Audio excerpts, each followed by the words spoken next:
So today I want to share with you one of my favorite things to do when I was a little girl.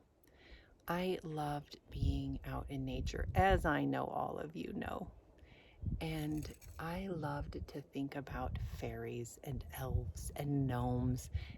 I think I just liked to think about them because I like to imagine that the natural world was alive with all kinds of wonderful human-like characters in addition to the beautiful animals and plants and trees that I saw, and that those human-like characters were really taking care of the world around them. I wanted to be one of them, truth be told. So can I share with you my favorite activity when I was a little girl? Oh my goodness, I have found something wonderful. This is moss, and there are so many variety of moss in the world. They've been around for millions of years. Do you see these?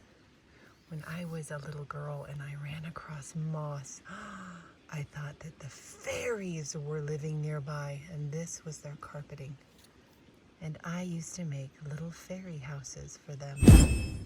So we're definitely gonna need some twigs. So here are some good ones. Look at these beauties. We'll take those with us. So I've already collected all of my twigs that I'm gonna need. I found some branches on the ground. One of the challenges with making a fairy house is not to pick anything, but only use what's already fallen off of the tree. And we're gonna use those to construct our house. Now you could use any materials you find in your yard or out in your woods. I'm gonna go in fast motion for a little bit.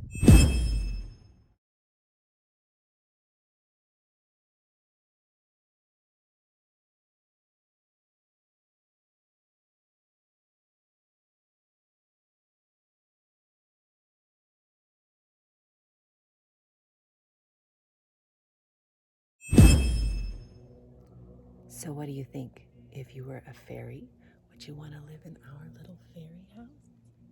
Let's go inside. Are you ready?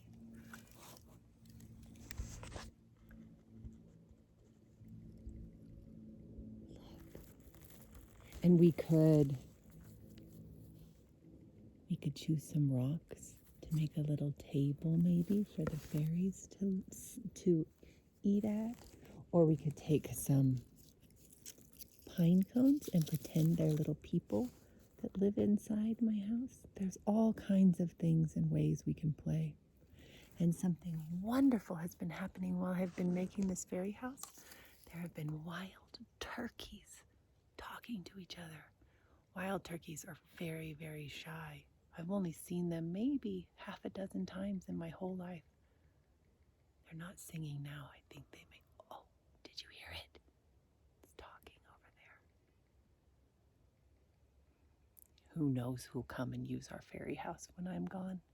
But it's a fun thing to build in your yard or in the nature around you. Okay, here I am in the woods.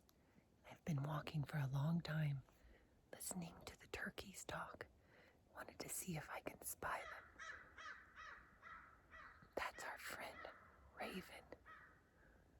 Let's go, see if we can find a turkey. I'm being very quiet because I don't want them to know I'm coming. Okay, you guys, they're up there on that ridge. Let's see if we're really quiet.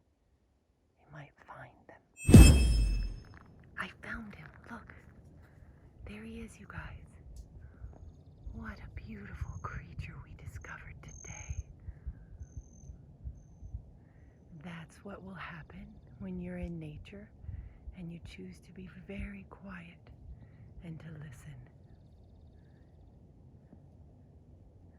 So whether you are listening and looking for wild turkeys or making fairy houses in your yard, be sure to take some time to be very quiet. Here comes the females.